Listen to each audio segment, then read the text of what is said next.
হচ্ছে আপনি কোনো নতুন বন্দোবস্ত দেখতে পাচ্ছেন না, সেখানে আমার হাইপোথিসিস হচ্ছে নতুন বন্দোবস্ত দেখার আগেই তাদেরকে আসলে খুব বেশি কর্নার্ড করা হচ্ছে। আপনি যদি বয়ানগুলি দেখেন, বিশেষ করে হচ্ছে বিএনপি বা তাদেরকে যারা বেশি অপছন্দ করে, আপনি প্রথমে এটাকে ছাত্র জনতার মানে বৈষম্য বিরোধী ছাত্রদের আন্দোলন, পরে এটা ছাত্র জনতার আন্দোলন, পরে ছাত্র শব্দটাকে আরো একটু কমিয়ে কমিয়ে বলা, আপনি এইসব নিউজ স্পিকগুলির সাথে পরিচিত, এই অরওয়েলিয়ান এই ব্যাপারগুলির সাথে আপনি পরিচিত যে কিভাবে নাম মুছে দেয়া যায়। আপনি যখন দেখবেন যে যারা জীবনের ঝুঁকি নিয়ে এই কাজগুলি করতে থাকলো তাদের নাম মুছে নেওয়ার প্রক্রিয়া যখন শুরু হয়েছে, তখন তারা ফাইট ব্যাক করেছে কিনা, এবং আগেকার রাজনৈতিক বন্দোবস্তই ঠেলে ধাক্কিয়ে তাদেরকে নতুন রাজনৈতিক বন্দোবস্ত না করতে দিচ্ছে কিনা, আপনার হাইপোথিসিসটা আমরা শুনবো। আমি মানে প্রস্তাবনাটা বলে রাখলাম, আমি আর কোশ্চেন রিপিট করবো না, আমি গোলাম মুর্তজা ভাই থেকে এসেই আবার আপনার কাছ থেকে আসবো। মুর্তজা ভাই, আপনি নিশ্চয়ই আলাপটা শুনলেন। আমি আপনার প্রসঙ্গে একটু একটা প্রসঙ্গ করতে চাই যে আপনি গত মাসে এক টক শোতে আওয়ামী লীগকে ইঙ্গিত করে হয়তো এরকম বলেছেন যে পরাজিতদের ধ্বংস করে দিতে হবে। এই পরাজিত বা যুদ্ধ তে আসলে কে জয়ী কে পরাজিত, আমরা যদি এই দার্শনিক আলাপের মধ্যে নাও যাই, আমার শুধু একটা সরল প্রশ্ন, আপনি যখন বলছেন যে পরাজিতদের ধ্বংস করে দিতে হবে, আপনার বক্তব্যকে যেহেতু অনেকে শোনেন মানেন এবং আপনি গুরুত্বপূর্ণ এখন সরকারেরও একটা অংশ বটে, এইটা মনে কইরা ধরেন আমাকে পরাজিত বলে একটা মাইর দিয়া এইটা সম্ভব কিনা, বা যে কোনো কাউকে লেবেলিং করা সম্ভব কিনা, আজকে ডক্টর রহমানকে বলা সম্ভব কিনা যে না উনি পরাজিত সুতরাং ওকে ধ্বংস করে দিতে হবে, এটা বলা সম্ভব কিনা? আমি এইটা একটা আপনার এই বক্তব্যটা একটা লেবেলিং এর মানে মানে মানে মানে একটা বৈশিষ্ট্য বা বীজ ধারণ করে কিনা? ধন্যবাদ আপনাকে যে আপনি এই প্রশ্নটা করেছেন। এই প্রশ্নটার একটা প্রশ্ন করে কোনো একটা কথা বলে পরবর্তীতে যখন সেই কথাটার আবার ব্যাখ্যা দিতে হয় যে আমি এই কথাটা এইভাবে বলি নাই, আমি অমুক ভাবে বলেছি, তখন বোঝা যায় যে ওই কথাটা আসলে সমাজে বিভিন্ন রকমের অর্থ তৈরি করেছে। অর্থাৎ আমি যেটা মনে করে বলেছি, আমার যারা আমার কথা শুনছেন তারা বিষয়টিকে সেটা মনে করছেন না। মনে করছেন না এটা দুই ভাবে, একটা মনে করছেন না উদ্দেশ্যমূলক ভাবে, আরেকটা মনে করছেন না সত্যি সত্যিই তারা বুঝতে পারছেন না হয়তো যে আমি এটা দিয়ে কি বুঝালাম। এটা দিয়ে আমি যখন বলেছি পরাজিতদের ধ্বংস করে দিতে হবে, তখন অনেকেই মনে করছেন যে আমি মনে হয় পরাজিতদের হত্যা করতে বলেছি, তার মানে কি হাজার হাজার মানুষকে হত্যা করে ফেলতে হবে, এরকম ব্যাখ্যাও হয়েছে। আর আপনি যে কথাটা বলছেন যে পরাজিতদের ধ্বংস, পরাজিত কে? পরাজিত এখন আপনাকে মনে করা হলে পরাজিত এখন আপনাকে ধ্বংস করে দিতে হবে, সেটি কিরকম?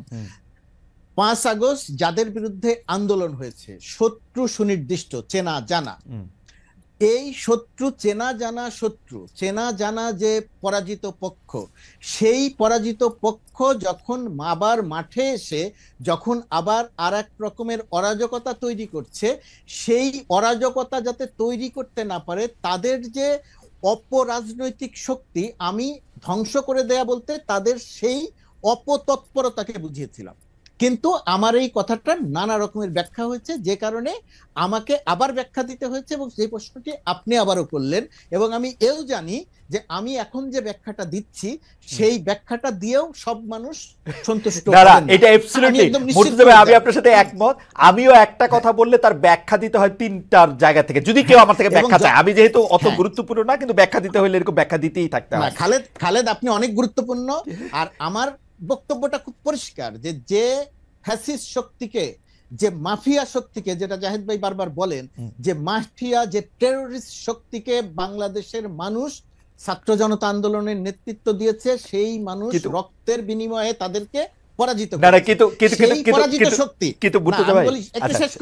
সেই পরাজিত শক্তি যদি আবার আপনাকে হুমকি দেয় যে আমি তোমাকে আবার হত্যা করব, আমি তোমাকে আবার শিক্ষা দিব, সেই পরাজিত শক্তি যাতে ওই হুমকি আর কোনোদিন দিতে না পারে, আমি সেটাকে ধ্বংস করে দেওয়ার কথা বলেছি। আমি পরাজিত শক্তির ধ্বংস বলতে আমি বাড়ি ভাঙা বুঝাই নাই।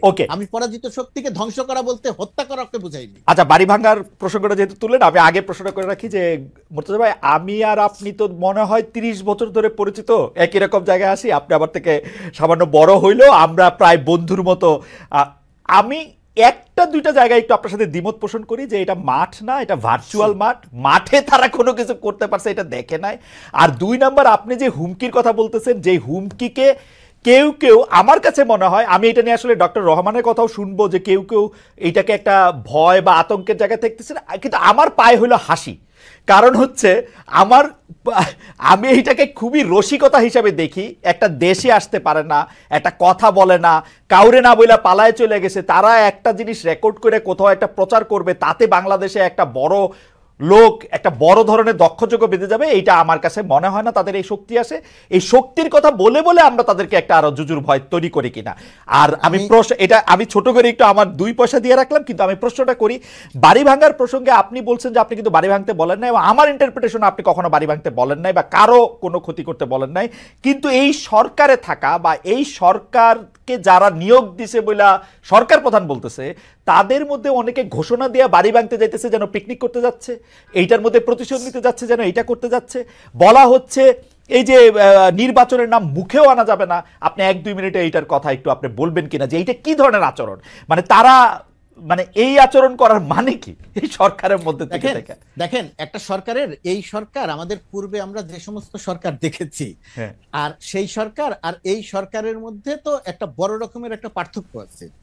আপনি বিগত 16 বছরের সরকারের মধ্যে আমি সরকারের অংশ, ছোট্ট খুব ক্ষুদ্রভাবে অংশ, সেই ক্ষুদ্রভাবে অংশ হলেও আমি যেভাবে যে কথাগুলো বলছি, আপনি বিগত 16 বছরে ওই সরকারের একেবারে ছোট থেকে বড় কোন নেতার মুখ থেকে, কোন কর্মকর্তার মুখ থেকে এরকম সামান্যতম কোনো কথা শোনেন নাই। কিন্তু বর্তমান সময়ে এসে এই কথাগুলো আপনি শুনছেন, আমি এই কথাগুলো বলছি। রাইট।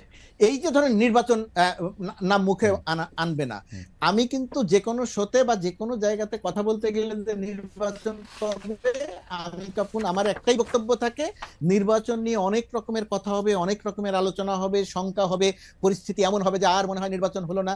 কিন্তু আমি নির্বাচন বলতে বুঝি ডক্টর মোহাম্মদ ইউনূস যে কথা বলেছেন যে ডিসেম্বর থেকে মার্চের মধ্যে নির্বাচন হবে, আমি নির্বাচন বলতে বুঝি যে নির্বাচন ডিসেম্বর বা জানুয়ারির মধ্যে হবে, কিন্তু সেই নির্বাচন নিয়ে নাম মুখে আনা যাবে না, সেই কথা যেরকম আলোচনা হবে এর চেয়েও বড় বড় কথা আলোচনা হবে। কিন্তু নির্বাচন নিয়ে আমার ভিতরে কোনো শঙ্কা নেই। মুর্তজা ভাই, আপনার কাছে কি মনে হয় যে ওরা কি এই জাতীয় সংসদ নির্বাচন করতে একটু ভয় পাইতেছে নতুন রাজনৈতিক দলটা? মানে ভয়ের তো কোনো কারণ নাই।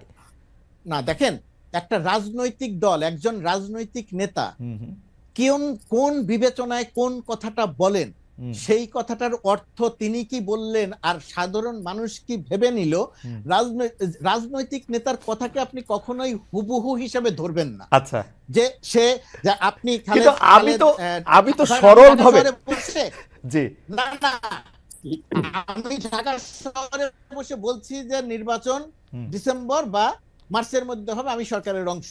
আবার আরেকজন যে এই কথাটা বলছেন সে সরকারের অংশ নয়, কিন্তু সরকারের তার আমার চেয়ে অনেক গুরুত্বপূর্ণ, সে সরকারের কাছে, কারণ তাদের প্রতিনিধিরাই সরকারে আছে।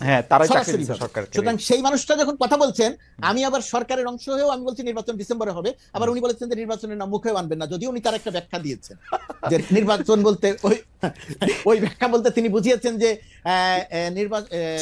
নির্বাচন বলতে তিনি বুঝিয়েছেন যে নির্বাচন পিছানোর কথা তিনি বলেন নাই, তিনি বলেছেন শেখ হাসিনার বিচার প্রসঙ্গে, এটার একটা কথা তিনি বলেছেন। আর আপনার ইন্টারেস্টিং ছিল, আমি কথা বলতে চেয়েছিলাম, আপনার প্রথম প্রশ্নটা কি যেন ছিল, ভুলে গেলাম। প্রথম প্রশ্ন যদি কখনো আবার আচ্ছা হ্যাঁ, যদি আপনি ওই যে না, প্রথম প্রশ্ন তো ছিল হচ্ছে পরাজিতদের ধ্বংস করা প্রসঙ্গে। আমি জানতে চাইছিলাম যে এটা একটা ট্যাগ দেয় কিনা, এটা ট্যাগ দেয় কিনা, এটা একটা ট্যাগ তো দেয়। হ্যাঁ, এটা একটা ট্যাগ দেয় কিনা। ঠিক আছে, আমরা আবার আসবো আপনার কাছে।